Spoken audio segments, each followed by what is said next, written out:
Olá, estamos começando mais um programa, Um Novo Tempo, Uma Nova História. E hoje um programa todo especial, onde eu, juntamente com o irmão Gesiel, estamos aqui para trazer o melhor da parte de Deus para a sua vida, não é isso? A bênção, pastor. Hoje é começo de semana e nós estamos aqui para profetizar uma semana de vitória, uma semana de conquista, uma semana onde Deus vai abrir porta onde não há porta para a sua vida. Eu declaro que em nome de Jesus Cristo, tudo que está amarrado vai estar desamarrado hoje em nome de Jesus. E o Gesiel está aqui para falar de um grande evento que vai acontecer dia 14 de setembro. Quem que vai estar aqui? Irmã Sara Farias. Isso mesmo. Cantora, pregadora do Evangelho, uma cantora de nome no mercado nacional. É uma mulher que é abençoada por Deus. Você que não sabe quem é ela canta o hino Deixa Eu Te Usar. Ou melhor, nós hoje vai colocar o clipe, né? Hoje nós vamos colocar o clipe da Sara Farias para você saber quem é Sara Farias. Vai ser um evento impactante, vai impactar Catanduva, vai impactar a região. Tem que fazer caravana, não tem? Sim, pastor. É dia 14 de setembro, uma quinta-feira, que hora? Às 8 horas da noite. Às 8 horas da noite. Vai ser algo tremendo que Deus irá fazer aqui na cidade de Catanduva. Eu lhe aguardo, quero lhe dar um abraço. Você é nosso convidado especial, independente da sua denominação. Pode ser de outra denominação, Sim, não pode? O templo está aberto, a casa está aberta. A casa é sua. Nós estamos aqui para lhe abraçar, para lhe recepcionar e trazer o melhor da parte de Deus. Lembrando também que amanhã, terça-feira, às 20 horas, nós temos um grande culto de ensino, onde nós vamos mostrar para você pela palavra que você tem condição de vencer, que você vai alcançar o melhor de Deus, mesmo que o diabo diga que não. Ele é mentiroso. E o Senhor Jesus, Ele garante a tua vitória, e você vai ser mais do que vencedor em Cristo Jesus. Talvez você é um jovem que está desanimado, que está entristecido, que está parado. O que você tem a dizer para esse jovem? Venha fazer parte dessa família, onde tem uma mocidade linda, onde tem jovens que se encontram, onde tem um ensaio da mocidade, Grupo Kairos, um grupo lindo de mocidade. Venha fazer parte dessa família. Inclusive hoje eu gostaria de colocar, é possível colocar o Conjunto Kairos cantando nesse programa, que cantou no domingo ontem. Muito lindo, foi algo tremendo. A presença de Deus se manifestou em nosso meio. Pastor Adilson Rossi também, né? Um grande homem de Deus, cantor, pregador da palavra do Senhor, esteve conosco ontem. Eu vou colocar a palavra para você poder ouvir um pouquinho dessa palavra, para Deus continuar falando contigo.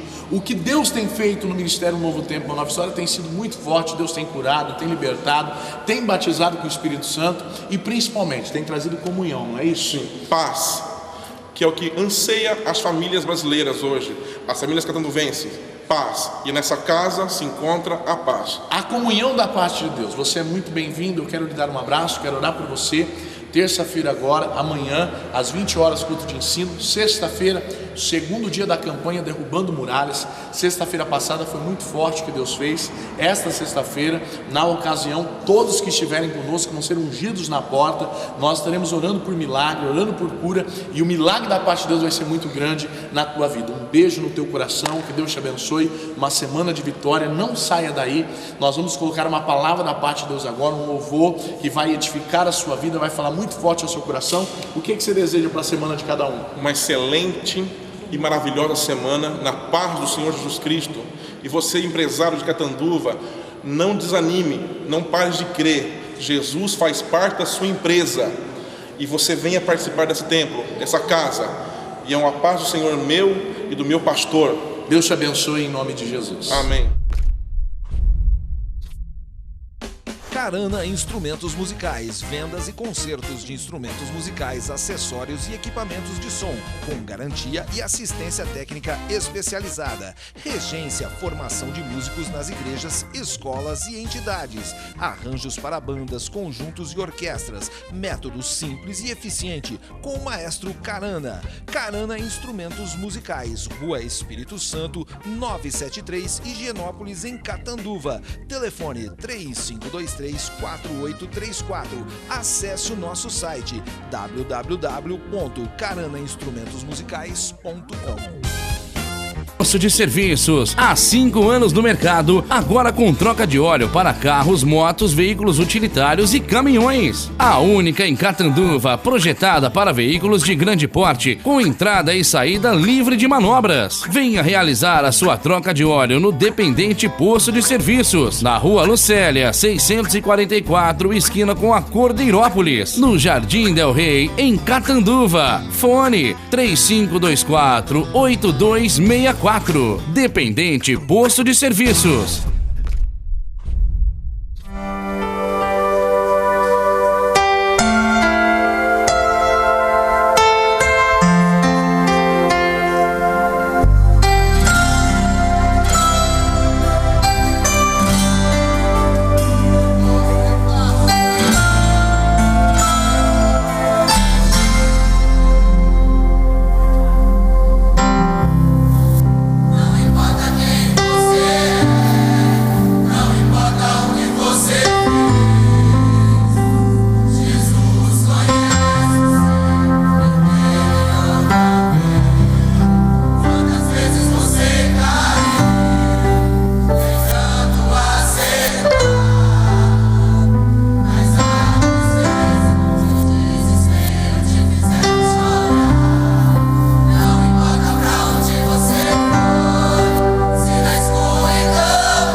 No Evangelho segundo escreveu São João, capítulo 9. Eu quero ler alguns versos e rapidamente fazer com vocês uma reflexão de uma palavra que me veio ao coração, e acredito que ela servirá de bênção para a minha e para a sua vida esta noite. Aqueles que acharam Evangelho segundo escreveu São João, capítulo 9, digam amém, por gentileza. Vamos começar a leitura pelo primeiro verso. Vamos ler alguns versos até o verso de número 7 apenas. Diz assim: E passando Jesus, viu um homem cego de nascença, e os seus discípulos lhe perguntaram dizendo: Rabi, quem pecou, este ou seus pais, para que nascesse cego? Jesus respondeu: Nem ele pecou, nem seus pais, mas foi assim para que se manifestem nele as obras de Deus. Convém que eu faça as obras daquele que me enviou enquanto é dia. A noite vem, quando ninguém pode trabalhar. Enquanto estou no mundo, sou a luz do mundo. Tendo dito isto, cuspiu na terra, e com a saliva fez lodo, e untou com o lodo os olhos do cego, e disse-lhe: Vai, lava-te no tanque de Siloé, que significa o enviado.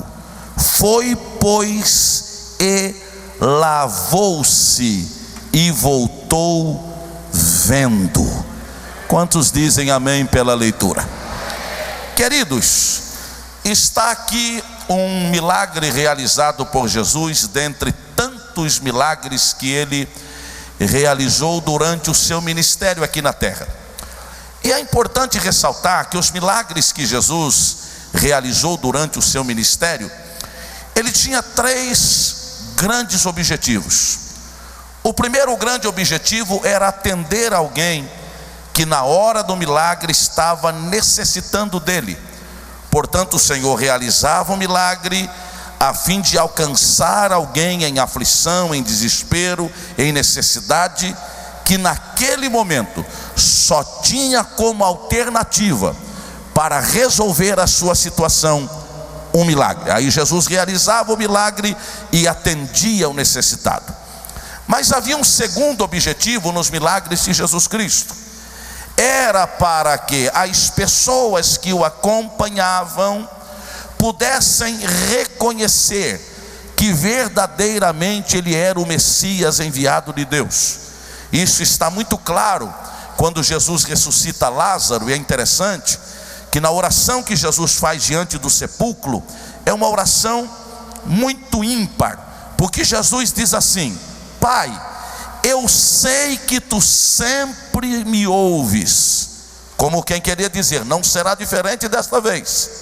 Mas eu estou fazendo isto para que este povo creia que tu és Deus e eu sou teu filho a quem enviaste. Jesus para aí a oração. Não há uma continuidade da oração. Ele ora ao Pai e diz: Pai, eu sei que tu sempre me ouves, mas para que este povo creia que tu és Deus e eu sou teu filho a quem enviaste. Jesus para a oração, olha para o sepulcro e diz: Lázaro, vem para fora. E Lázaro ressuscita e é devolvido ao seio da sua família. Então, primeiro, Jesus realizava os seus milagres a fim de atender alguém que estava em necessidade. Segundo, Jesus realizava os seus milagres para mostrar que ele era o Messias enviado de Deus. Mas terceiro, Jesus realizava os seus milagres entendendo que de alguma forma eles ficariam gravados. E uma vez gravados, eles seriam relembrados em outras épocas e em outros lugares. E quando isto acontecesse, as pessoas que tomassem conhecimento dos milagres que ele havia realizado creriam nele e entenderiam que ele continua poderoso para realizar os mesmos milagres. Portanto, os milagres de Jesus Cristo não são vencidos pelo tempo. Os milagres de Jesus não têm data de validade. O mesmo Jesus que operou ontem é o Jesus que opera hoje. O mesmo Jesus que fez ontem é o Jesus que faz hoje. Portanto, a ele a glória, o louvor, a adoração para sempre. Este milagre que nós vemos tem uma característica muito especial, e eu gostaria de analisar com cada um de vocês, de forma rápida, algumas lições que eu consigo extrair deste milagre. Há pelo menos 3 preciosíssimas lições que estão inseridas neste texto, e eu gostaria que você acompanhasse esta reflexão e certamente fosse abençoado por ela. A primeira lição que eu consigo encontrar neste milagre realizado por Jesus é a seguinte: ouça bem, o nosso passado, aquilo que fomos, não tem poder para influenciar o nosso futuro. Aquilo que nós fomos não será capaz de definir o que seremos. A definição do que seremos não está no que fomos, mas a definição do que seremos está no que somos hoje. É interessante o texto, porque se vocês analisarem, o cego se apresenta a Jesus, ou os discípulos veem um cego, e imediatamente eles fazem uma pergunta a Jesus, querendo levantar ali um questionamento teológico. Eles dizem: Jesus, quem foi que pecou? Foi ele que pecou e por conseguinte ficou cego? Ou foram os seus pais que pecaram e por esta razão ele nasceu cego? Ora, o Antigo Testamento aparecem 2 ideias muito bem definidas acerca de resultado, de consequência de pecado. Quando nós lemos lá em Deuteronômio capítulo 5, versos 9 e 10, apenas me ouçam, há ali uma referência muito clara acerca de responsabilidade coletiva da prática do bem e do mal. E o verso 9 e 10 diz assim: Deus faz misericórdia até 1000 gerações daqueles que amam e guardam os seus mandamentos, mas também visita a iniquidade dos pais nos filhos até a 3ª geração daqueles que o aborrecem. Deus faz misericórdia até 1000 gerações daqueles que guardam e amam os seus mandamentos, mas visita a iniquidade dos pais dos filhos até a 3ª e 4ª geração daqueles que o aborrecem. Responsabilidade coletiva da prática do bem e do mal. A gente vai lá para o livro do profeta Ezequiel e encontra ali uma segunda ideia, que é a ideia que mostra a responsabilidade pessoal da prática do bem e do mal. Ezequiel deixa registrado no seu livro, no capítulo 18, versos 2 a 4, ele diz assim, palavras do próprio Deus: que pensais vós, os que usais esta parábola sobre a terra de Israel, dizendo: os pais comeram uvas verdes e os dentes dos filhos se embotaram, ou seja, ficaram ásperos. Vivo eu, diz o Senhor Deus, que nunca mais direis esta parábola em Israel. Eis que todas as almas são minhas, como é a alma do pai, assim também a alma do filho é minha. a alma que pecar, esta morrerá. Verso 20: o filho não levará a iniquidade do pai, e nem o pai levará a iniquidade do filho. Essas duas ideias estão bem claras no Antigo Testamento: a responsabilidade coletiva e a responsabilidade individual. Aí os discípulos, talvez apoiados nessas duas ideias, eles fazem a pergunta a Jesus: quem pecou? O resultado que ele está colhendo aí, a sua enfermidade, a sua cegueira, é resultado da prática do pecado individual ou da prática do pecado coletivo? Jesus vem e coloca por terra essas duas ideias. Primeiro, ele quebra a ideia da iniquidade, da maldade do pai atingindo o filho, ou dos pais atingindo os filhos. Jesus disse: não foram o pecado, ou não foi o pecado dos seus pais que gerou a sua doença. Eu glorifico a Deus, porque Jesus estava tendo uma antevisão, talvez dos tempos que nós estamos vivendo hoje, quando muitos pregadores de encantamentos assumem as tribunas, as redes sociais, os canais de televisão, para pregar de forma arrogante acerca da maldição hereditária, dizendo que para aqueles que estão sob a maldição hereditária não há progresso na vida, não há sucesso, não há conquista. Nós entendemos pelas palavras do próprio Jesus Cristo que ele quebra aqui a ideia da maldição hereditária. E aí você diz: pastor Adilson, quer dizer que você está querendo aniquilar o que a própria Bíblia fala acerca da responsabilidade coletiva, da prática do bem e do mal? Eu nunca faria isto, mas de uma coisa eu estou certo: pode até haver maldição hereditária para aqueles que não têm Jesus. Para nós que temos Cristo, não há poder de maldição alguma. Nós não estamos debaixo de maldição, nós estamos debaixo da graça do Senhor Jesus Cristo.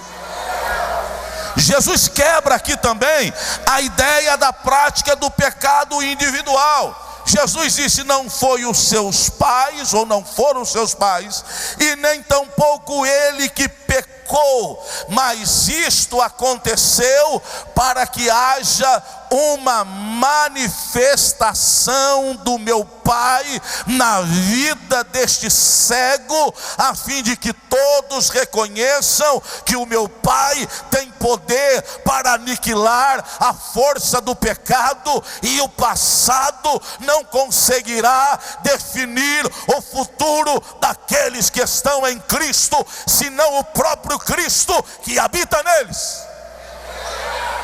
Eu às vezes começo a pensar, e entrando na esteira desses pregadores de encantamentos que falam aí sobre maldição hereditária, eu começo a pensar se eles aceitariam o apóstolo Paulo para ser membro da igreja deles. Será que eles convidariam Paulo para trazer uma mensagem? Será que eles fariam como o pastor Lucas fez aqui hoje, receber tanta gente como membro da igreja? Porque o passado de Paulo era um passado ruim. Paulo perseguiu os cristãos, Paulo matou os cristãos, Paulo tentou destruir as bases da igreja de Cristo, até que ele tem um encontro com Jesus lá no caminho de Damasco. E eu acho interessante que o encontro de Paulo com Jesus o deixa exatamente cego, talvez a exemplo deste cego do milagre. E é interessante que, uma vez cego, Paulo questiona, ou então Saulo, que até então nós não o conhecíamos como Paulo, mas como Saulo, ele questiona com o próprio Deus que se encontra com ele no caminho de Damasco. Quando o Senhor se apresenta a ele, há um rendimento absoluto de alguém à força sobrenatural de Deus. Tanto é que quando Paulo questiona com Deus no caminho, o Senhor diz: Saulo, Saulo, por que tu me persegues? E aí Saulo diz: quem és tu, Senhor? Ele aceita o senhorio de Cristo. Aí Jesus diz, o Senhor diz: eu sou o Senhor a quem tu persegues. duro é para ti recalcitrar contra os aguilhões. Paulo imediatamente, ou Saulo, olha para a voz que está falando com ele, sem poder vê-la, porque não tinha visão, e ele diz: Senhor, o que queres que eu faça? E aí o Senhor dá a ordem a Saulo, dizendo para que ele entrasse na cidade e se dirigisse à casa de uma pessoa chamada Judas. E Paulo vai lá. Mas o que eu acho interessante é que lá do outro lado Deus fala com um homem chamado Ananias. Aí o Senhor diz: Ananias.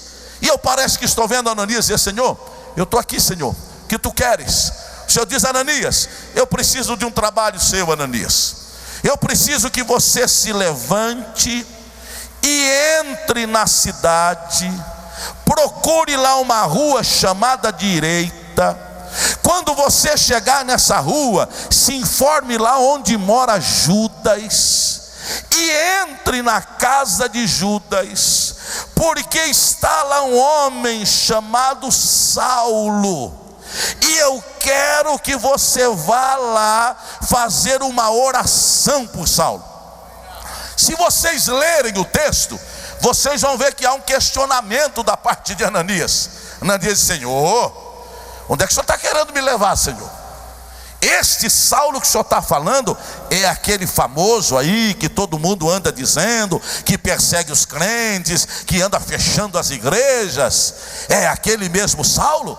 O senhor diz: é ele mesmo, Ananias. Vai lá, porque ele está na casa de Judas. Mas, Senhor, eu vou entrar lá na casa de Judas, vou me apresentar a esse homem, eu não sei qual vai ser a reação dele.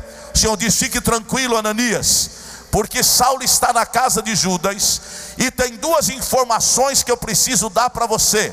Primeiro, Saulo está orando, e segundo, Saulo está cego. Ananias diz: bom, aí tranquilo, se eu vou lá, o homem está cego, não há tanto perigo. Eu todas as vezes que leio este texto me lembro de um episódio que eu vivi. Eu saí do Rio de Janeiro, eu morava no Rio de Janeiro, e fui pregar fora do Rio de Janeiro. E quando fiz a viagem, era uma viagem de mais ou menos uns 200 quilômetros. Eu tinha que chegar na sexta-feira à noite para pregar em Rio Bonito. E o carro que nós estávamos viajando teve um problema mecânico e nós não conseguimos chegar na hora do culto. Chegamos lá em Rio Bonito, já era quase meia-noite, e nós não tínhamos um endereço, a não ser o endereço da igreja onde o trabalho seria realizado. E aí nós fomos para a igreja, conseguimos algumas informações, chegamos na igreja. Quando chegamos lá, eu me lembro muito bem, era uma igreja de esquina, era cercada por um muro baixo assim, talvez de 1 metro e qualquer coisa. A igreja estava apagada, mas no fundo da igreja tinha uma casa. E aí nós achamos por bem entrar para bater na casa, para alguém nos dar uma informação. Abrimos o portãozinho, estava eu e mais um amigo. E quando nós pegamos o corredor lateral da igreja para chegar na casa do fundo, nós escutamos o latido de um cachorro. E como estava escuro, nem eu e nem ele quis esperar para saber de onde vinha o cachorro e que tamanho ele tinha. Imediatamente a gente virou e saiu correndo. Mas o meu querido irmão, a quem eu tanto amo até hoje, ele estava na minha frente. Eu estava na frente dele quando entrei, mas fiquei atrás. Quando voltamos, ele corre, passa pelo portão e fecha o portão. O cachorro não vai me morder, mas esqueceu que eu estava para o lado de dentro do muro. E aí, do jeito que eu cheguei, não pensei 2 vezes, bati a mão em cima do muro e pulei para o lado de fora.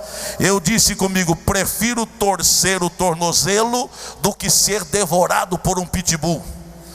Mas quando eu me joguei do lado de fora, a fera chegou. Era um cachorro dessa altura mais ou menos, mas eu estou falando do púlpito aqui, dessa altura mais ou menos. Tinha um pouco mais de 1 palmo de altura, tinha uma perna manca e um olho cego. E eu disse que ninguém fique sabendo que nós corremos, 2 homens do nosso tamanho, correr de um cachorro manco e cego. Aí Ananias diz: bom, se Saulo está cego, eu vou lá. Aí o Senhor diz: vai lá, porque eu já disse para Saulo que vai entrar na casa de Judas um homem por nome de Ananias, que vai estender as mãos sobre ele, vai orar, e a cegueira vai desaparecer e ele vai voltar a enxergar.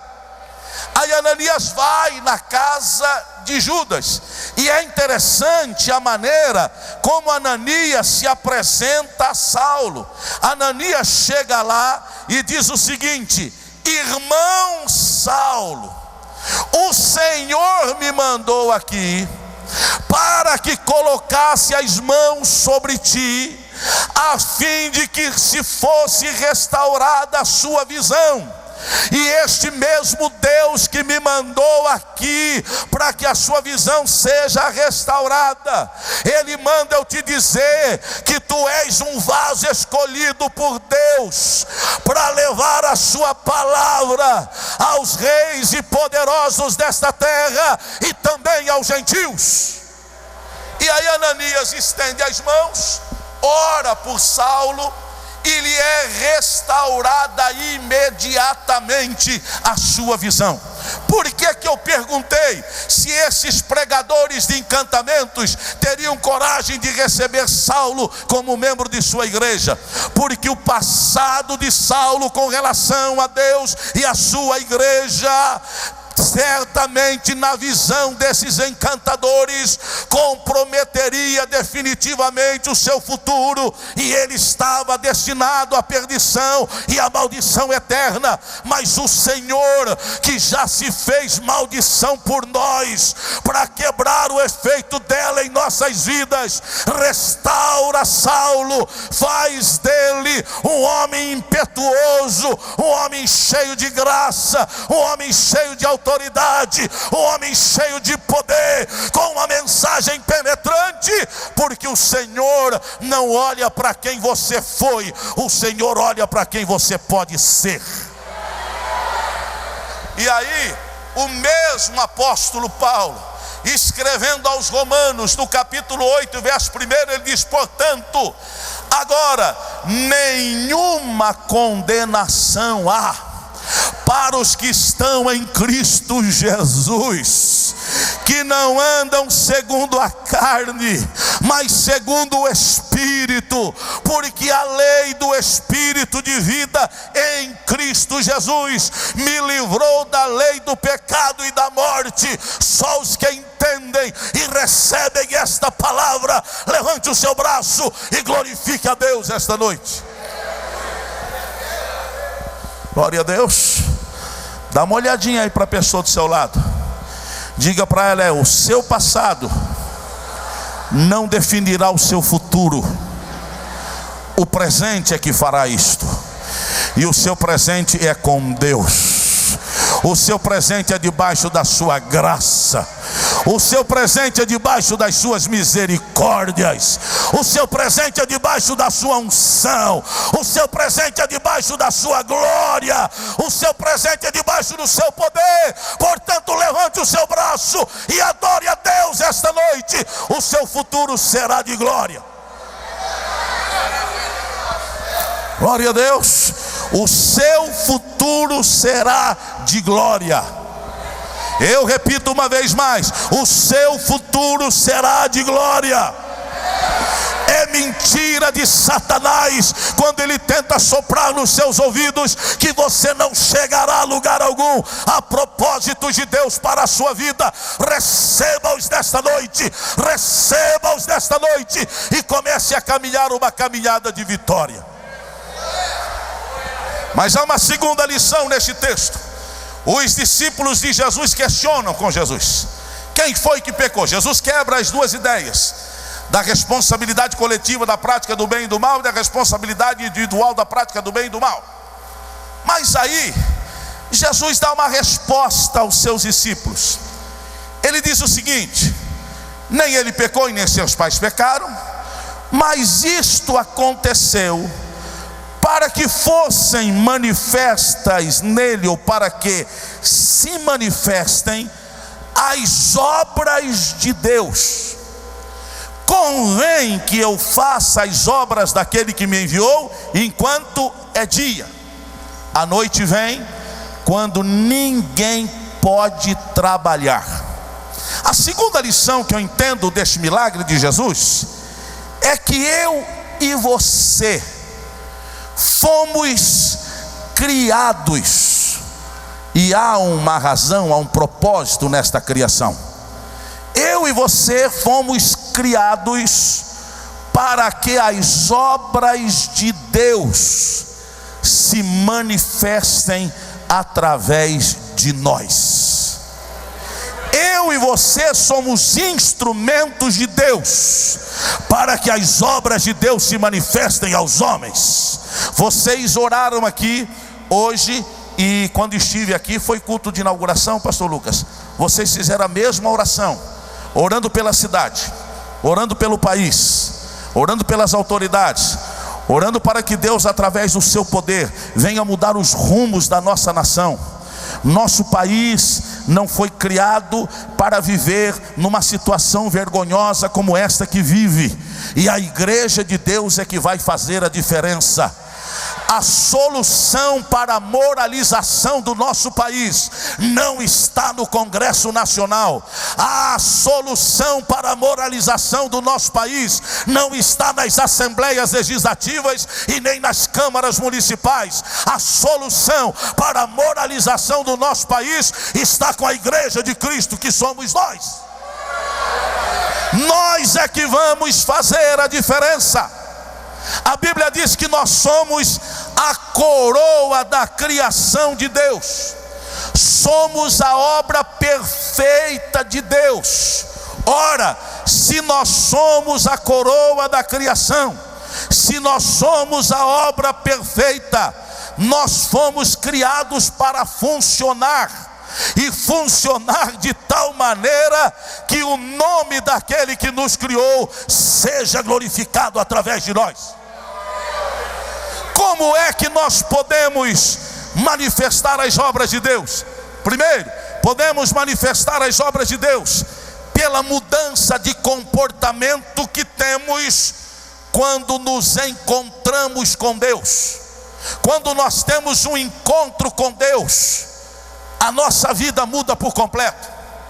Quando nós temos um encontro com Deus, há uma mudança total e radical do nosso comportamento. E eu estou falando de dois encontros específicos. Estou falando do momento em que nós levantamos a nossa mão para os céus e recebemos a Cristo como nosso Senhor e Salvador. Mas estou falando do encontro diário que nós temos com Deus. Esta reunião é uma reunião de encontro, e se nós estamos tendo um encontro com o Senhor, com certeza alguma coisa será mudada neste culto. Nós não sairemos daqui como éramos ou como estávamos quando aqui chegamos, mas nós sairemos diferentes. Amém ou não? Porque às vezes a gente acha que a mudança do nosso comportamento se deu somente quando nós aceitamos a Cristo. Aí há pessoas que aceitaram a Cristo há 40, 50 anos atrás, e a partir dali nada mais mudou. Mas o encontro diário que nós temos com o Senhor muda o nosso comportamento no dia a dia. O Senhor quer trabalhar na nossa personalidade, no nosso caráter, todos os dias. O Senhor quer que eu e você sejam instrumentos usados por Ele para mostrar às pessoas que nós somos diferentes, e a diferença pode influenciar essas pessoas. Eu acho interessante que Paulo, quando escrevia a igreja em Corinto, no capítulo 9 da sua primeira carta, se eu não estiver enganado, me perdoe, capítulo 6 da sua primeira carta, Paulo escrevia e trazia uma advertência à igreja em Corinto, e ele dizia o seguinte, uma palavra pesada, mas que expressa a realidade da mudança que as pessoas têm quando se encontram com Cristo. Paulo dizia assim, não sabeis vós que os injustos não hão de herdar o reino de Deus? Olha, não erreis, nem os devassos, nem os idólatras, nem os adúlteros, nem os efeminados, nem os sodomitas, nem os ladrões, nem os avarentos, nem os bêbados, nem os maldizentes, nem os roubadores herdarão o reino de Deus. E é o que alguns têm sido, mas vós haveis sido lavados, haveis sido santificados, haveis sido justificados em nome do Senhor Jesus e pelo Espírito do nosso Deus. Glória a Deus. Se você se encaixou lá num passado próximo ou distante, numa destas citações de Paulo, glorifique a Deus esta noite, porque você já não está mais lá. O Senhor já te trouxe para o lado de cá, o Senhor já te trouxe para perto dele. Ora, e se o Senhor te trouxe para perto dele, é porque as obras de Deus hão de se manifestar através da sua vida. Glória a Deus. Dá uma olhadinha para a pessoa do seu lado e diga: você é um canal de manifestação das obras de Deus. Olhe para essa pessoa e diga: as pessoas têm que olhar para você e ver Deus na sua vida.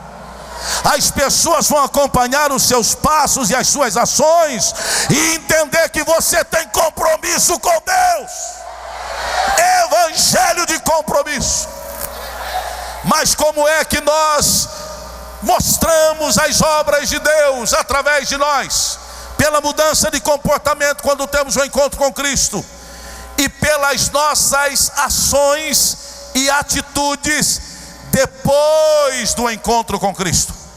Aí nós precisamos mostrar que realmente nós passamos por uma transformação, e esta transformação é que nos capacitará a mostrarmos às pessoas quem é o nosso Deus e quais são as suas obras. É por isso que Tiago traz uma exortação, e eu acho muito importante a exortação de Tiago. Ele diz assim, ó: quem, pois, sabe fazer o bem e não o faz, comete pecado. Quem sabe fazer o bem e não o faz, comete pecado. Eu vou parafrasear isso aqui: quem sabe fazer o que é certo e não faz, comete pecado. Nós vivemos num mundo tão cruel hoje, e as decepções que a gente passa, pastor Lucas, são tantas, que às vezes a gente fecha o coração. E é um perigo quando a gente fecha o coração. Que Deus trabalhe em nós, para que o nosso coração nunca se feche, a fim de estendermos as mãos para abençoar aqueles que precisam ser abençoados. Eu estava em casa um dia, numa terça-feira, me preparando para o culto de ensino, e eu estava tão decepcionado com uma coisa que aconteceu, tão decepcionado, que eu entrei no carro para ir para a igreja, e eu disse para minha esposa assim: que isto sirva para mim de lição. A partir de hoje, nunca mais vou ajudar ninguém. A partir de hoje, vou focar todos os meus esforços na minha família, e não tenho nada a ver com a vida de quem quer que seja. Porque cada vez que você estende a mão, que você faz um ato de bondade, não que esperemos recompensa, mas nunca esperamos ingratidão.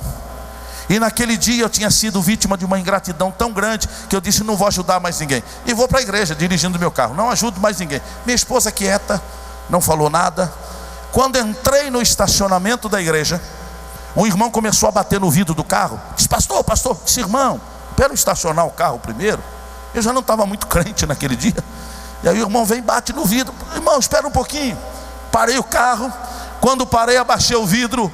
Ele olhou para mim e disse: pastor, eu estou precisando de uma ajuda, e só o Senhor pode me ajudar. Se não for o Senhor, ninguém mais me ajuda. Eu olhei para ele e disse: só um minutinho, irmão. Fechei o vidro do carro, a minha esposa olhou para mim e disse: e agora? Vai valer o sermão que você pregou há 10 minutos atrás? Ou você vai mudar o tema da mensagem? Eu disse: fique tranquila, eu vou procurar saber o que o irmão precisa, e se puder, eu vou ajudá-lo. O Senhor nos escolheu para isso. Se é um preço que nós temos que pagar, paguemos o preço com alegria. Se é o preço que temos que pagar, paguemos o preço com satisfação.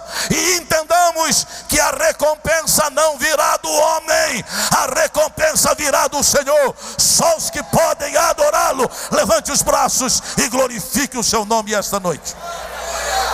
Mas há uma terceira lição aqui, eu tenho 5 minutos para terminar. Qual é a terceira lição desse milagre? Primeiro, o nosso passado não terá poder de influenciar o nosso futuro. Olhe uma vez mais para a pessoa do seu lado e diga: você chegará a um lugar de vitória. Você alcançará um lugar de vitória. Se você for um pouco mais ousado e não tiver medo da expressão, diga: Satanás não vai atrapalhar a sua caminhada. Segundo, olhe para a pessoa e diga: você é o reflexo das obras de Deus. Diga: você é o canal de Deus para que as suas obras se manifestem. Pode adorá-lo com a alma, com o coração. Mas há uma terceira lição aqui. Jesus diz: olha, eu tenho que fazer as obras daquele que me enviou enquanto é dia, porque a noite vai chegar, e eu vou fazer logo. Tragam o cego aqui. E levam o cego diante de Jesus. Imagine vocês, vamos tentar passear um pouquinho aqui pelo texto. Imaginem vocês aqueles discípulos seguidores de Jesus, que constantemente estavam dizendo, anunciando que Jesus era especial, que Jesus era um homem cheio de amor, que Jesus era poderoso em obras. Com certeza, quando Jesus chama o cego e o coloca diante dele, talvez alguns daqueles discípulos começaram a ficar eufóricos, e talvez algum chegou para o outro e disse: rapaz, você já viu Jesus fazer milagre? Não, até agora não vi. Ficou, mas não pisca não, hein? Que o milagre de Jesus é assim, é estalar de dedos. Você vai ver como é que ele faz milagres. Eu já vi ele chegar para o paralítico e dizer: levante, o paralítico sair andando. Eu já vi ele chegar num esquife, num morto dentro de um caixão, tocar e dizer: levante, o morto levantar. Você vai ver só, presta atenção.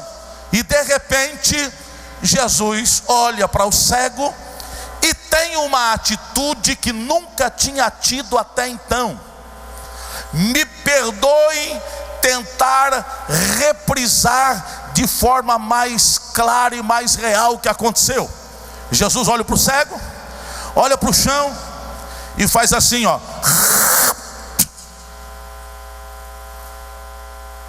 Todo mundo fica olhando e diz: o quê? Esse é o Jesus que opera no estalar de dedos? O discípulo olha e diz: Jesus, nunca imaginava que Jesus ia fazer uma coisa dessas. Jesus, o que é isso? Jesus não dá atenção. Como se não bastasse ter cuspido no chão, o que não é nada educado ou natural. Jesus se curva e começa a mexer no cuspe. Você lembra quando você era criança, você fazia isso? Lembra ou não? Aí Jesus se agacha, começa a mexer no cuspe, fazer lodo na terra. E parece que estou vendo Jesus pegar assim para ver se estava bem consistente. Ainda não, mexe um pouquinho mais, mexe um pouquinho mais. E depois, com os 2 dedos cheios de lodo, ele vai, passa nos olhos do cego e disse: vai e lava-te no tanque de Siloé. Alguém fica olhando e diz: para que isso? Só porque o coitadinho é cego? Jesus não podia estalar o dedo e dizer, como tantas outras vezes: vê, e o cego começaria a ver? Mas Jesus não, Jesus usa um outro método. E entenda uma coisa: o cego vai até o tanque de Siloé. Imaginemos, se Jesus tivesse curado o cego no estalar de dedos, os discípulos iam glorificar a Deus. Algumas pessoas que estavam ali iam ficar perplexas com o milagre, mas ele ficaria restrito àquele ambiente de algumas dúzias de pessoas. Quando o cego sai da presença de Jesus e vai até o tanque, ele atravessa toda a aldeia, e as pessoas ficam olhando, dizendo: quem é aquele lá? É o ceguinho? É ele mesmo, rapaz. Mas o que aconteceu com ele? Ih, rapaz, nem conto para você. Eu estava lá, eu vi com esses olhos que a terra há de comer. Olha, aquele homem chamado Jesus, você não acredita o que ele fez. Ele cuspiu no chão, fez lodo, passou barro nos olhos do ceguinho e mandou ele se lavar no tanque de Siloé. Alguém dizia: ai, coitado do ceguinho. Outro dizia: é bom para esse cego é muito chato, é o dia inteiro aqui pedindo esmolas, quem sabe agora ele toma jeito. E lá vai o cego até o tanque. Imaginemos que atrás dele vai uma procissão para ver o desfecho da história. E quando o cego chega diante das águas, toma-as na sua mão e passa nos seus olhos, escorre o lodo, e com o lodo escorre a cegueira, e o cego começa a enxergar perfeitamente.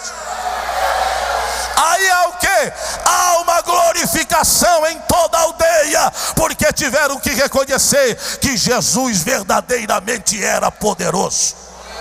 Mas sabe qual é a terceira lição que eu encontro aqui? É com ela que eu encerro. Jesus nunca esteve e jamais estará sujeito a padrões humanos para realizar os seus milagres. Jesus tem o seu próprio método. Ele realiza na hora que quer, ele realiza como quer, ele realiza com quem quer, e nós apenas o glorificamos pela sua forma de agir.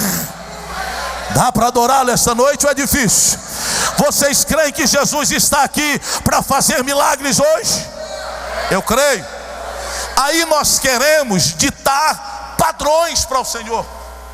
Nós achamos que Deus segue uma receita de especialistas para operar milagres. E se não for do jeito que a gente quer, então não é milagre.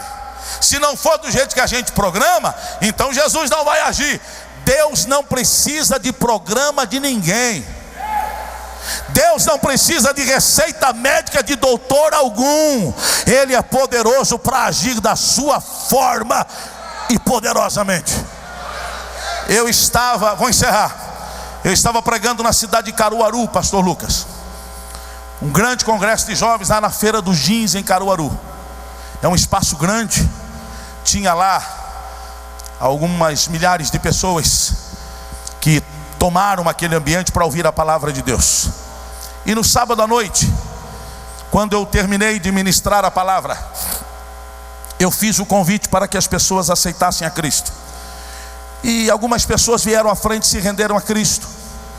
E logo após, eu fui induzido a dizer àquela gente: meus queridos irmãos, Jesus está pronto para fazer milagres hoje. E eu quero orar por pessoas que acreditam e precisam de um milagre. Quem precisar de um milagre, vem à frente. Para minha surpresa, a primeira pessoa que veio à frente foi um jovem senhor numa cadeira de rodas. E ele veio e se colocou bem na frente do palanque. E logo veio uma outra multidão de pessoas, e eles estavam vindo, e eu sendo enfático em dizer: Jesus é poderoso para fazer milagres. Jesus é poderoso para fazer milagres. E quando havia um grupo grande de